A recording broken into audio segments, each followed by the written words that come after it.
தமிழகத்தின் 39 தொகுதிகளிலும் புதுச்சேரியிலும் வாக்குப்பதிவு தொடங்கி நடைபெற்று வருகிறது. ராஜகுமரன், இது குறித்த விவரங்கள். தமிழகத்தை பொறுத்தவரை மொத்தமாக 6,23,00,000 வாக்காளர்கள் இருக்கின்றார்கள், வாக்களிக்க தகுதி பெற்றவர்களாக. அந்த அடிப்படையில் வாக்குப்பதிவு இன்று காலை 7 மணி முதல் தொடங்கிய நிலையில் பிற்பகல் வேளையில் வெயிலின் தாக்கம் அதிகம் இருக்கும் என்பதால் காலையிலேயே பல்வேறு மாவட்டங்களிலும் அமைச்சர்கள் வாக்களித்து வருகின்றார்கள், முக்கிய அரசியல் தலைவர்கள் வாக்களித்து வருகின்றார்கள். இந்த தேர்தலை பொறுத்தவரை மக்களவைக்கான 18வது மக்களவைக்கான தேர்தலாக நடைபெற்று வருகின்றது. முன்னாள் மத்திய அமைச்சர் ப. சிதம்பரம் அவருக்குரிய அந்த மக்களவை தொகுதியில் வாக்களித்து வருகின்றார்.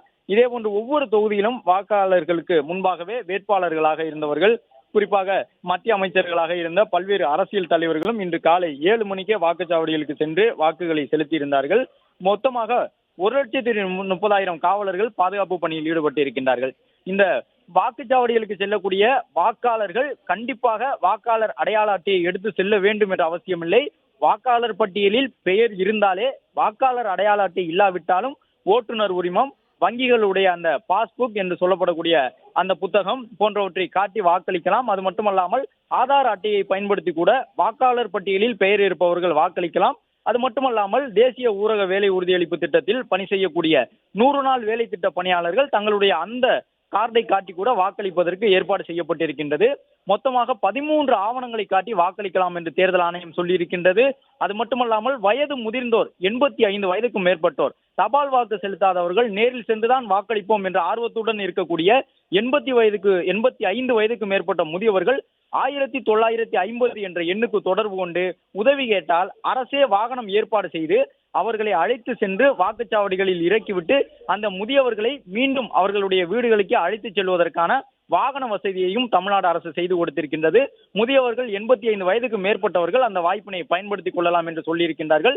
அது மட்டுமல்லாமல் மாற்றுத்திறனுடையோரும் வாக்குச்சாவடிக்கு செல்ல முடியாவிட்டால் 1950 என்ற எண்ணுக்கு முன்பாக தங்களுடைய மாவட்டத்திற்கான எஸ்டிடி கோட் என்னவோ அந்த எஸ்டிடி கோடை பதிவு செய்து 1950 என்ற எண்ணை தொடர்பு கொண்டால் மாற்றுத்திறனாளிகள், முதியவர்கள் நேரடியாக சென்று வாக்களிக்கலாம். அதற்கான வாகன வசதியை அரசே ஏற்பாடு செய்து கொடுக்கும்.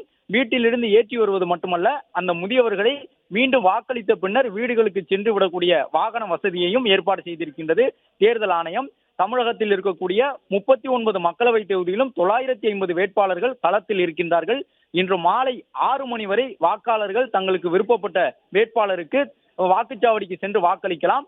6 மணிக்கு முன்பாக வாக்குச்சாவடிக்கு செல்லக்கூடிய அனைவருக்கும் 6 மணிக்கு பிறகும் வாக்களிப்பதற்கான வாய்ப்பு வழங்கப்படும். அதாவது 6 மணி வரை இருக்கக்கூடிய அந்த வாக்காளர்கள் வரிசையில் நிற்கும் பொழுது அவர்களுக்கு டோக்கன் வழங்கப்படும். அந்த டோக்கனை பெற்றுக்கொண்டு அவர்கள் டோக்கன் பெற்றவர்களில் கடைசி வாக்காளர் இருக்கும் வரை வாக்களிக்கலாம் என்று தேர்தல் ஆணையம் சொல்லியிருக்கின்றது. நடிகர் ரஜினிகாந்த் சற்று முன்பாக வாக்களித்து சென்ற காட்சிகளை பார்க்கின்றோம். முன்னணி நடிகர்கள் அனைவருமே எந்த தேர்தலிலும் இல்லாத அளவிற்கு இந்த முறை ஆர்வத்துடன் காலை வேளையிலேயே வருகிறது வாக்களித்தார்கள். குறிப்பாக நடிகர் அஜித் குமாரை எல்லாம் பார்த்தோம் என்றால் காலை 6:40 மணிக்கே தனக்குரிய வாக்குச்சாவடிக்கு வந்துவிட்டார். 6:40க்கே வாக்குச்சாவடிக்கு வந்து அமர்ந்திருந்த நடிகர் அஜித் தன்னுடைய வாக்குச்சாவடியில் முதல் வாக்காளராக தன்னுடைய வாக்கை அவர் பதிவு செய்து சென்றிருந்தார். அதே போன்று ரஜினிகாந்த் அவர்களும் காலை வேளையிலேயே வாக்கை பதிவு செய்திருந்தார். நடிகர் விஜய் சேதுபதி, நடிகர் தனுஷ் என்று சென்னையை பொறுத்தவரை இங்கு இருக்கக்கூடிய ஒவ்வொரு வாக்குச்சாவடியிலும் நட்சத்திர பட்டாளங்கள் என்று சொல்லக்கூடிய வகையில் முன்னணி நடிகர்கள், அது மட்டுமல்லாமல் நடிகைகள், அரசியல் தலைவர்கள் என்று பலரும் வாக்குச்சாவடிகளில் குவிந்திருக்கின்றார்கள். தமிழிசை சவுந்தரராஜன், தமிழச்சி தங்கபாண்டியன், முன்னாள் அமைச்சர் ஜெயக்குமார், தென் சென்னையில் போட்டியிடக்கூடிய அதிமுகவின் ஜெயவர்தன் என்று அது காலை 7 மணிக்கு வாக்குப்பதிவு தொடங்கிய உடனேயே பல்வேறு அரசியல் தலைவர்களும் தங்களுடைய வாக்குகளை செலுத்திவிட்டு சென்றிருந்தார்கள். நடிகை குஷ்பு அவருடைய குடும்ப உறுப்பினர்களுடன் வருகை தந்து வாக்களித்திருந்தார். அதே போன்று நடிகை நமிதாவும் வாக்களித்திருந்தார்.